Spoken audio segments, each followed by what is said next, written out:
When I first started watching Log Horizon, I wish that someone would have told me these things. It is very slow paced. It is dialogue heavy. It does not focus on action, and it may take you a while to get into the story. But once you do, you will find a massive, living world, rich with history, inhabited by characters that want to change it for the better, and some that have their ulterior motives. Log Horizon is set within an MMORPG, which, if you're unfamiliar, that just think about games like EverQuest or World of Warcraft, games where hundreds of thousands of people come together on the same world to begin their adventure. Now, because this is set within a video game, you would expect it to be action heavy, but I felt that the action was a bit of an afterthought because what we find here is mostly character interaction. And with my experience in this series, you gotta pace yourself because it is a very dense series. There's much exposition here because the game that they're playing in has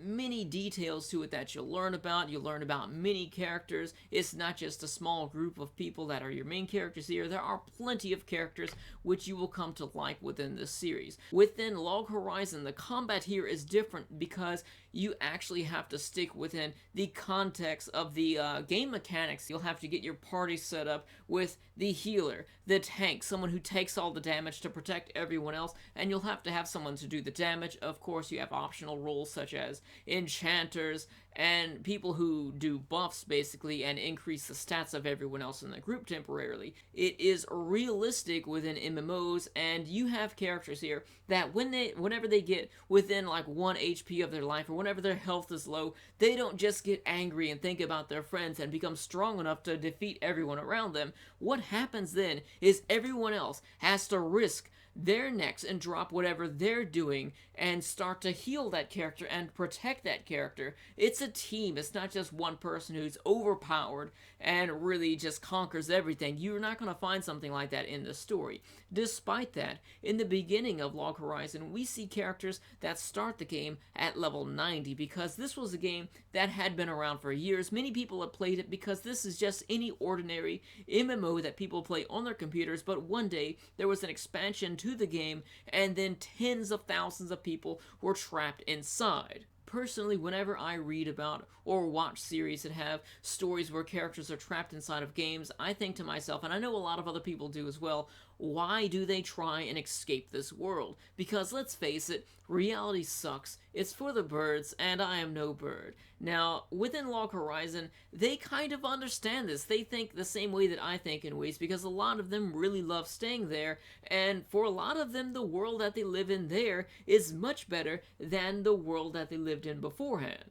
So the basic story to Log Horizon is, within this game, one day 10,000 characters are trapped inside of it. Now, not all of these characters are level 1, not all of them just started, but a lot of them start off with whatever level they were when they were playing the game, and the main characters here, we find that they are level 90, and when I was watching this, I expected them to be overpowered and just rule the world, but that really isn't the case. The world here is actually very deep, it's very political, and you will see nations contacting each other, you'll see nations plotting against each other, and you'll see trade, and you'll see a lot of things that you would expect to see within a series that has a rich world with many different countries and different nations, and really they've got to work together, and it's not just one person conquering everything.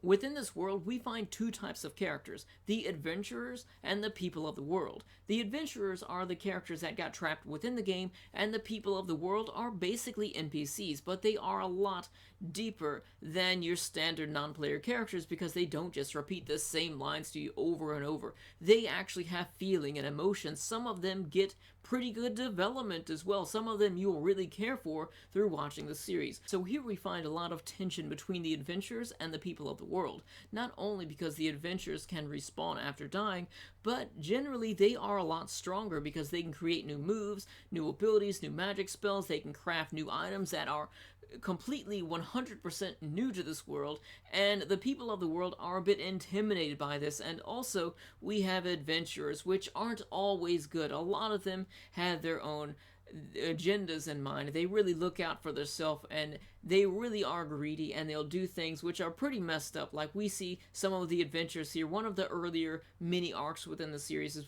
some of the adventurers, they actually enslave some of the other adventurers, the low level ones, and they use them for their daily perks, and they get some of their daily bonus items that the adventurers get, and they use it for themselves or they sell it, and pretty much they've got to rescue all of these players. You'll also find a lot of comedy here as well, which I would compare to slice of life comedy, which is pretty hit or miss.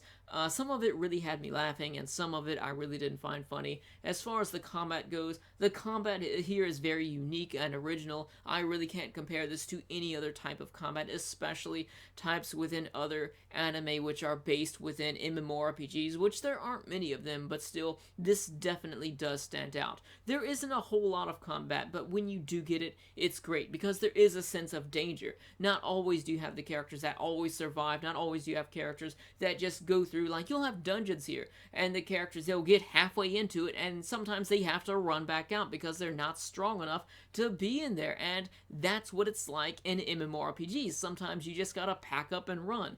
Now, there's one part closer to the end of the series where a major boss comes into play, and he's sending hundreds of thousands of enemies out to raid these cities, and you'll have all of these characters trying to defend their self and the cities against all of them, and that part was really great as well.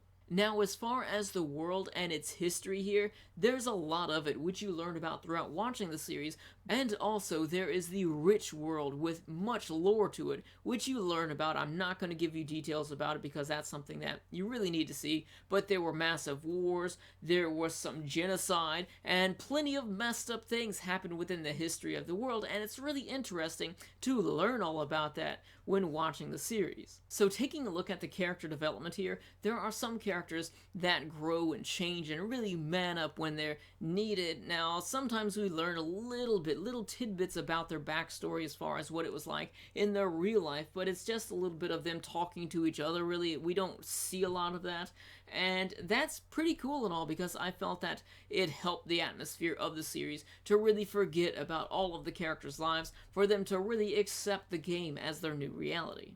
There are some characters which get development and you'll really like these characters, but then there are others which stay the same throughout the entirety of the series, and they're pretty much your token anime characters, just there for comedic reference or there to make the world feel alive. And it's kind of bad that you have so many characters that don't develop, but then again, at the same time, for a series that, or for the season to have 25 episodes that have so many characters that you will come to like, I feel that they did a pretty good job looking at how many episodes and how many characters they have to work with. So for this review, I didn't want to go through the story and break it down and talk about every single little thing that happens within the story, because first of all, I didn't want to spoil it, and secondly, there's so much at work within Log Horizon that I feel that if I did go through everything, that it would really ruin the experience for a lot of people, and I wanted to basically go through and talk about all of the raw elements of the story, such as the development and the world and the combat system and what sort of things you get out of watching this and whether they're good or not,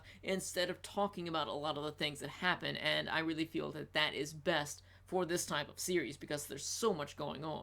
So taking a look at the ending of this first season, don't worry, no spoilers, but it wasn't as climactic as I would have wanted it to be because there were some pretty big elements that were going on within the story. However, I feel that the ending of this is something that's really leading up to the second season, and we're not going to have to wait long for Season 2. Season 2 comes out fall 2014, so we're going to get both of these pretty much within 1 year of each other, and I think that that's really great. So taking a look back at Season 1 as a whole, there weren't a whole lot of times where I was on the edge of my seat with excitement, but there are plenty of things to enjoy with this, and there's many interesting things such as the world and how deep and vast that is, all of the characters here, because you get a wide variety of characters. While they may not be the most developed characters, they are still pretty funny, and I really liked having all of them around. There are plenty of interesting topics here as well, such as the slavery, such as the tension between the two types of players here, and then there's also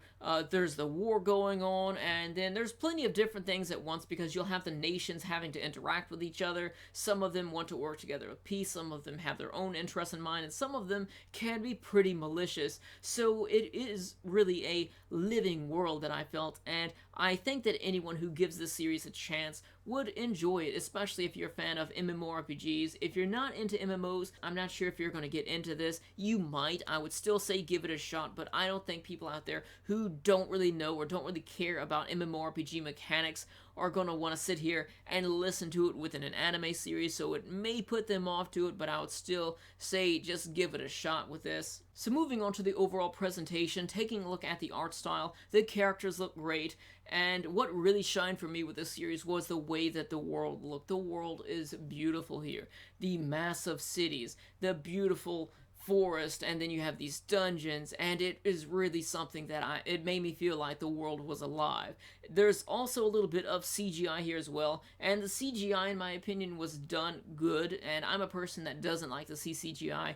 What you see here are a few of the spells are done with CGI, and then you have some of the enemies, and then you have menus for characters, because here we'll have menus that the characters can poke at, and they can see overhead menus for other characters that show their level and show other stats about them. And despite the fact that I don't like CGI and that it's here, I think they did a good job with it. I really liked the opening and the closing here. They were great. The background music was great as well. It was something that you would expect from a fantasy series, and as far as the voice acting goes, Log Horizon is a series that needs an English dub. It needs a good English dub. If this had a good English dub to it, then I know I would have enjoyed it much more, because I could have sat back, relaxed, and not had to pay attention to every single little detail of the story and have to rewind and go back and read more about it, just having to replay it through and having to read everything. And I don't have a problem with reading subtitles, you know how I am with that, but there's so much dialogue in Log Horizon that I felt that this would definitely benefit with a dub. So whoever gets this, I think it's already been licensed actually,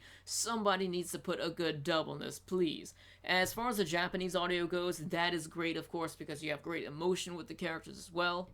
So overall, with Log Horizon, it is very slow paced, but if you stick with it and don't try and cram it all in 2 days and watch it all so fast, then I think that you can really enjoy this series, because there's a lot of depth here to be had. Maybe not so much with the characters, most of the depth with it is within the plot and also the world itself. So if you're interested in watching Log Horizon, I do have a link to that in the description section below. You can watch it on Crunchyroll in HD, which is great because it's a beautiful series. So if you've seen Log Horizon, then let me know your thoughts about it in the comments section below. And of course, if you've read the novel to this, then let me know your thoughts about that as well. No spoilers for upcoming content, just comparisons between what we've already seen within the series. And of course, if you enjoyed this video, don't forget to subscribe, of course, comment, like, and share with your friends if you want to. I really appreciate all that. Thank you for watching. I'll see you later.